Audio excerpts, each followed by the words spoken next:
My name isn't important, but a few years ago, I was what people call financially responsible. I had a stable job, money in savings, a retirement account, insurance, even some equity in my home. And then one random Tuesday, my car broke down. The mechanic said it would cost about $400 to fix. I didn't have it. Not without penalties, not without selling something, not without calling someone and feeling embarrassed. That was the moment I realized something terrifying. I wasn't broke, but my money was. So today, I want to talk about a trap nobody warns you about, the moment your money is safe, but you are not.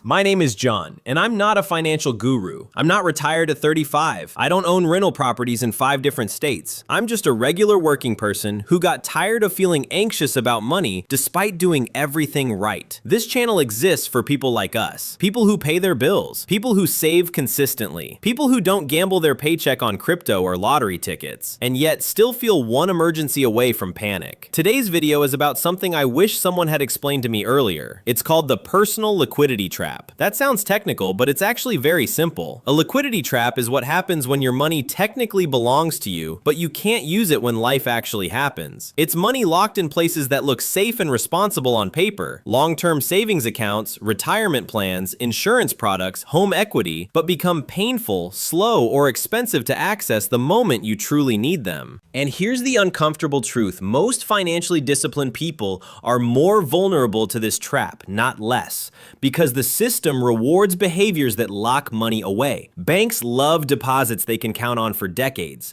Insurance companies love monthly payments you forget about. Housing markets love buyers who stretch themselves thin. Society praises this as maturity.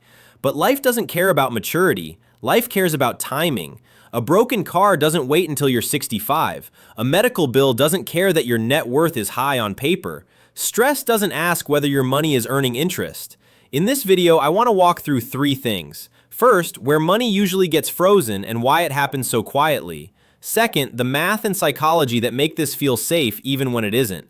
And finally, a simple framework that helped me stop feeling trapped by my own savings. This isn't financial advice. It's not about chasing returns. It's about something more basic, having options when life doesn't give you time to think.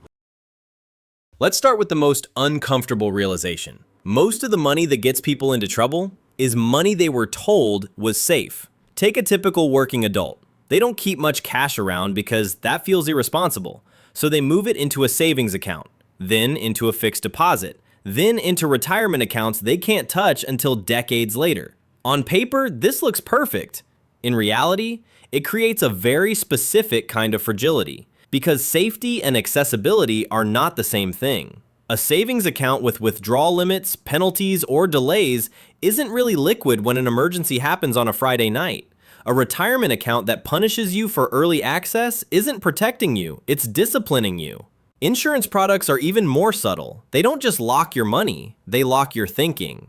Every month, the payment goes out automatically. It feels responsible, it feels adult. But if you actually need cash, you're told to borrow, surrender the policy, or wait. The money exists, it's just not on your side. Then there's housing. This is where the trap tightens. You buy as much house as the bank will allow, not because you're reckless, but because everyone says real estate is the safest asset. So your paycheck goes into a mortgage, your emergency fund shrinks, your flexibility disappears. You become what economists politely call house rich and cash poor, which is a nice way of saying you own something valuable, but you can't eat it, drive it, or use it when things break. And things always break. A job loss, a sick parent, a car repair, a legal issue. This is where the liquidity trap reveals itself. Not in theory, in panic. People with high net worth asking friends for short-term loans. People paying high-interest credit cards despite having 6 figures locked elsewhere. And here's the cruel irony. The more disciplined you are, the more likely you are to fall into this trap because you trusted a system that values predictable money, not available money.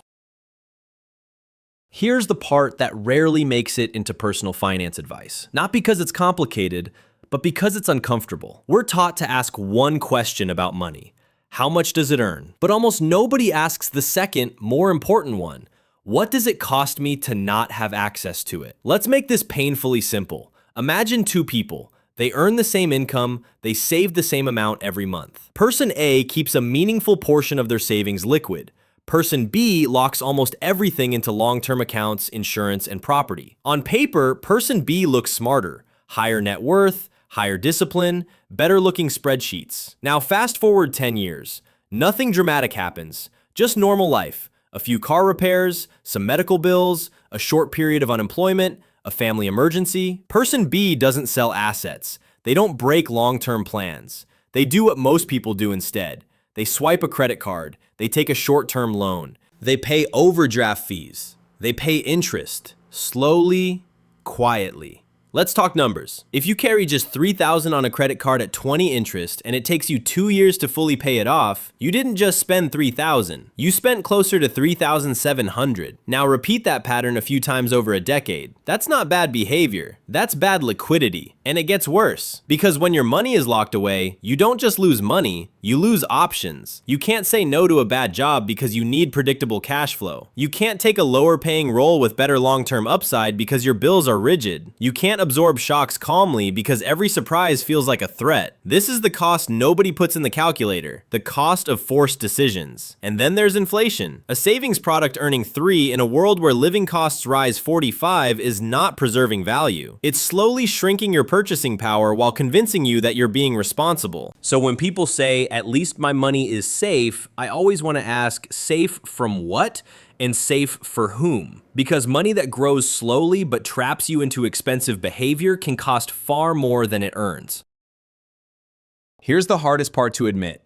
Most people don't fall into the liquidity trap because they're bad at math. They fall into it because the trap feels like virtue. We're wired to fear loss more than we desire flexibility. Psychologists call this loss aversion. The pain of losing 100 feels stronger than the joy of gaining 100. So locking money away feels comforting. If I can't touch it, I can't mess it up. If it's locked, it's protected from me. And the world reinforces this belief constantly. We praise people who never touch their savings. We admire those who leave retirement alone no matter what. We call it discipline. But discipline without context can turn into self-harm. Another force at play is status quo bias. Once your money is set up in a certain structure, automatic transfers, locked accounts, fixed commitments, changing it feels risky, even if staying put is hurting you. So you endure. You tolerate stress. You tolerate bad credit card debt. You tolerate anxiety. Because changing the system feels scarier than suffering inside it. And then there's social pressure. Locked money signals responsibility. Owning a home signals adulthood. Long-term insurance signals foresight. Retirement accounts signal maturity. Liquidity signals nothing. No one congratulates you for having options. No one praises flexibility at a dinner party. In fact, flexible money is often framed as laziness. Why isn't that invested? Why are you holding cash? Why aren't you maximizing returns? So people lock money away not because it's optimal, but because it earns moral approval. And this is where the trap closes. You feel proud when you commit. You feel ashamed when you need access, even when needing access is exactly what money is supposed to provide. So instead of asking, does this structure serve my life? We ask, does this make me look responsible? And slowly, without realizing it, we trade resilience for appearances.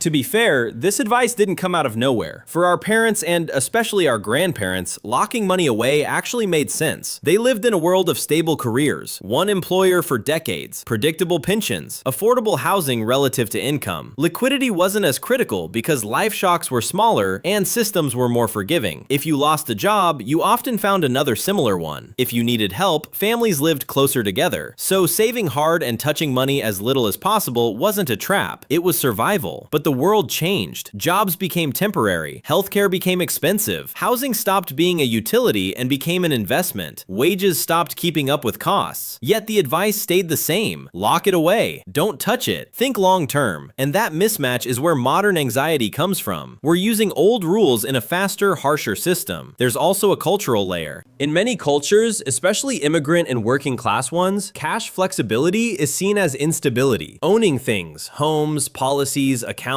signals that you've made it. So people stretch themselves thin to look secure. They trade adaptability for permanence. But permanence only works when the ground underneath you doesn't move. Today, it moves constantly. And when it does, rigidity breaks. That doesn't mean our parents were wrong. It means their map doesn't fit today's terrain. And following the wrong map doesn't make you foolish, it just makes you lost.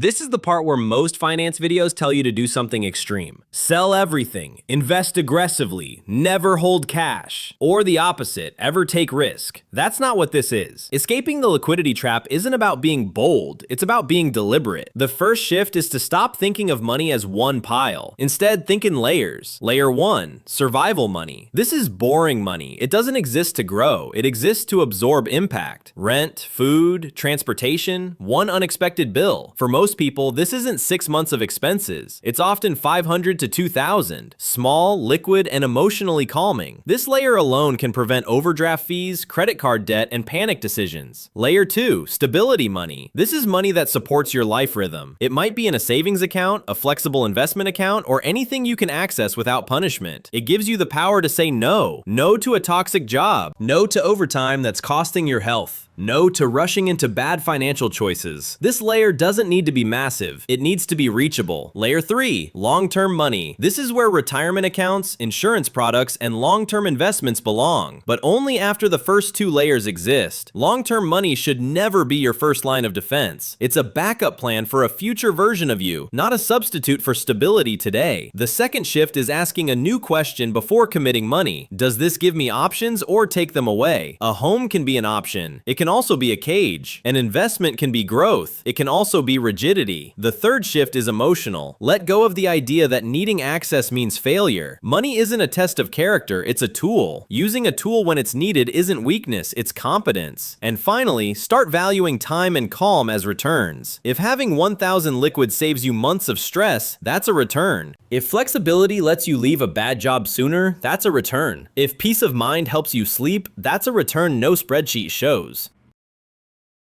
If there's one idea I want you to take from this video, it's this. Being good with money is not the same as being safe in life. You can have impressive accounts, solid assets, and a responsible looking plan, and still be one bad week away from panic. That doesn't mean you failed. It means the system taught you to optimize for the wrong thing. Money is supposed to give you options, time to think, room to breathe, the ability to handle surprises without fear. When money is locked away too early, it stops doing its job. So instead of asking, how much can this earn over 30 years?